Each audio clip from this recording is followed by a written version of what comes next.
Les enjeux internationaux. Israël a frappé hier à Doha des responsables du Hamas, visant pour la première fois un pays qui, depuis le début du conflit, s'est positionné comme médiateur entre Israéliens et Palestiniens. Le Qatar, longtemps protégé par une diplomatie de l'ambiguïté, voit aujourd'hui son rôle remis en cause. Pourquoi Israël a-t-il choisi de lancer cette attaque maintenant? Bonjour Camille Lons. Bonjour. Vous êtes directrice adjointe du bureau de Paris du Conseil européen pour les relations internationales, chercheuse spécialiste des pays du Golfe. Alors tout d'abord sur ce qui s'est passé hier, il y a des certitudes et puis encore quelques questions. Alors en effet, on ne sait pas encore quelle est la liste définitive des personnes qui sont décédées dans cette attaque. Il semblerait en tout cas pour l'instant que notamment les négociateurs et le négociateur en chef Khalil al-Hayya, qui était la cible principale des Israéliens, ne soient pas morts dans l'attaque, mais il y a encore un petit peu d'incertitude sur qui exactement est décédé. Voilà, il y a des divergences entre la version du Hamas et la version israélienne, mais quoi qu'il en soit, c'est une frappe qui étonne. Alors elle étonne pour de nombreuses raisons, mais la première raison, c'est que il s'agit donc de frapper les négociateurs, ou en tout cas de frapper le Hamas avec qui des négociations sont en cours. Pourquoi? Alors, est-ce que ça étonne? Peut-être pas. C'est pas la première fois, que les Israéliens, font des frappes, alors qu'on est en cours de négociation. Les frappes israéliennes, sur l'Iran, c'était déjà au moment où l'Iran était en négociation avec Trump. Il y a depuis 2 ans, des efforts israéliens continuent pour frapper toutes les têtes du Hamas et notamment aussi les personnes qui étaient en charge des négociations. On se souvient de Ismail Haniyeh aussi. Il y a à peu près une semaine, les Israéliens avaient annoncé que ces frappes contre les dirigeants du Hamas n'avaient pas lieu que dans la bande de Gaza, mais aussi dans toute la région, et que donc ils n'avaient aucun endroit où se cacher. Officiellement, il y a un lien entre cette décision donc d'attaquer le Qatar et l'attentat qui a eu lieu à Jérusalem-Est il y a 3 jours. Ça, c'est difficile à dire exactement quels sont les liens. Cette attaque-là, elle est prévue depuis à peu près 1 ou 2 mois déjà par Israël, enfin selon les Israéliens. C'est aussi, ça Donc elle arrive. n'aurait pas ce ne serait pas une réponse à cet attentat, pardon. C'est difficile de savoir qu'est-ce qui est vraiment lié, c'est-à-dire que c'était déjà une attaque qui était prévue par les Israéliens. Elle vient aussi, si on veut faire des rapprochements aussi temporels, elle vient au moment où cette délégation du Hamas était en train de faire justement des nouvelles négociations sur la demande de cessez-le-feu, enfin la proposition de cessez-le-feu américaine.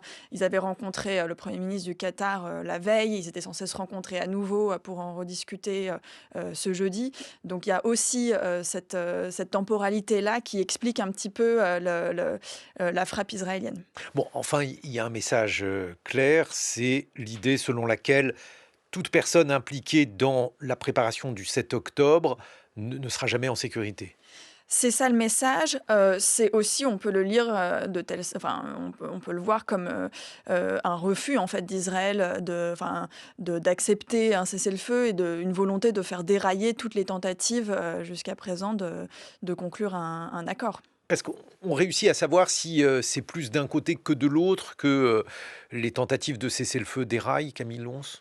Alors, le Qatar s'est beaucoup plaint, et tous les acteurs engagés dans ces négociations se sont plaints que les 2 parties bloquaient les négociations. Mais c'est vrai que les Israéliens ont été particulièrement bloquants ces 2 dernières années.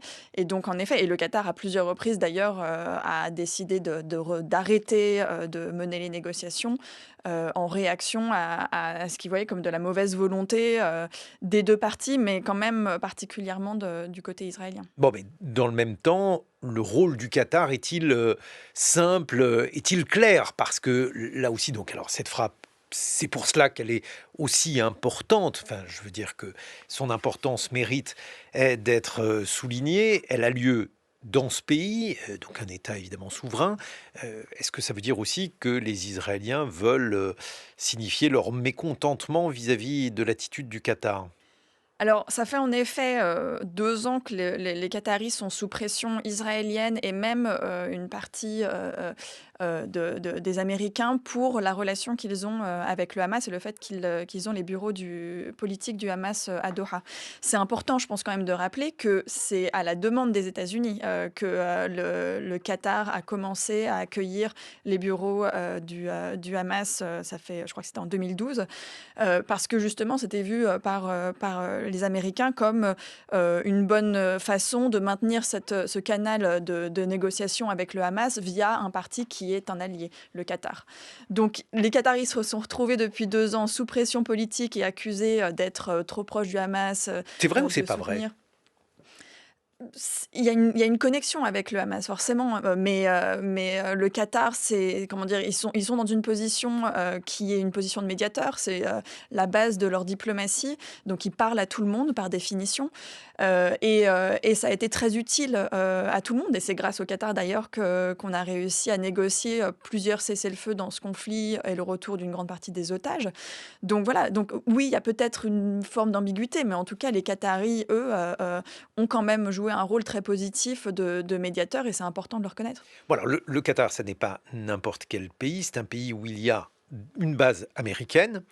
Euh, Donald Trump a signifié son mécontentement. Alors là aussi, c'est pas facile d'y voir clair, mais d'après ce que disait la BBC tout à l'heure, les Américains ont été avertis de cette frappe, avertis et non consultés. Alors en effet, et d'ailleurs c'est un peu ce que les Israéliens disent aussi, c'est-à-dire qu'ils vraiment ils déclarent que c'est quelque chose qui a été fait complètement unilatéralement, ils n'ont pas gardé vraiment les États-Unis dans la boucle. Les États-Unis auraient été prévenus vraiment à la dernière minute et eux-mêmes, Trump aurait donné l'ordre à Witkoff de prévenir les Qataris immédiatement. Mais donc tout ça s'est passé vraiment à la dernière minute. Après, en effet, Trump, c'est toujours ça, c'est un aveu d'échec en fait pour Trump. C'est-à-dire, c'est avouer qu'il ne contrôle pas du tout la situation, qu'il ne contrôle pas du tout l'un de ses partenaires principaux dans la région qui est Israël, et que, soi-disant, son art du deal a échoué encore une fois. Donc forcément, ça met Trump dans une position difficile.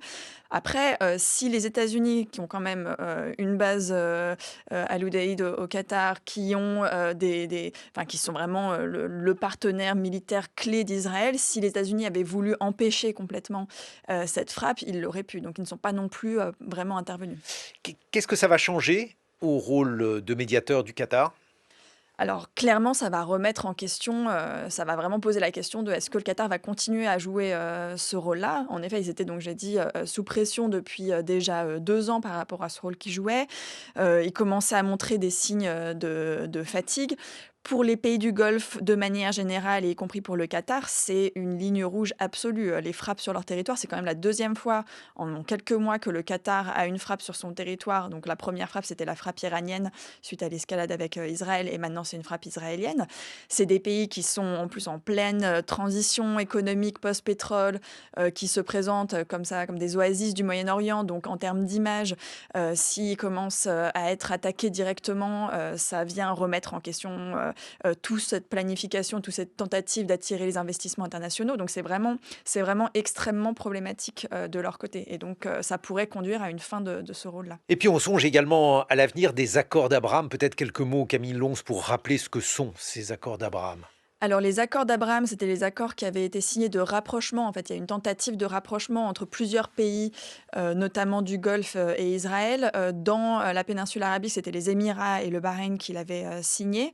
L'Arabie saoudite commençait à se poser la question aussi de normaliser avec Israël. Bon, clairement, ça a été remis en cause par les événements de ces 2 dernières années. Mais ce qu'on voit depuis notamment en fait la guerre de 12 jours, donc qui a eu lieu en juin entre Israël et l'Iran, il y a une vraie inquiétude de la part des pays de la péninsule arabique sur le rôle israélien et cette espèce d'hégémonie militaire israélienne dans la région, cette volonté israélienne de remodeler la région. Et donc, il y a une remise en cause un petit peu de ça. Et depuis quelques jours, les Émiriens avaient donné plusieurs signaux de potentiellement mettre en suspens les accords d'Abraham à cause de l'annexation de la Cisjordanie. Mais là, ça vient aussi se rajouter à ça. Bon, donc on va voir quelles sont les conséquences immédiates, mais le moins qu'on puisse dire, c'est que ça n'est pas un signe de paix dans la région. Clairement pas, non, en effet. Merci beaucoup Camille Lons. Je rappelle que vous êtes directrice adjointe du bureau de Paris du Conseil européen pour les relations internationales et chercheuse spécialiste des pays du Golfe.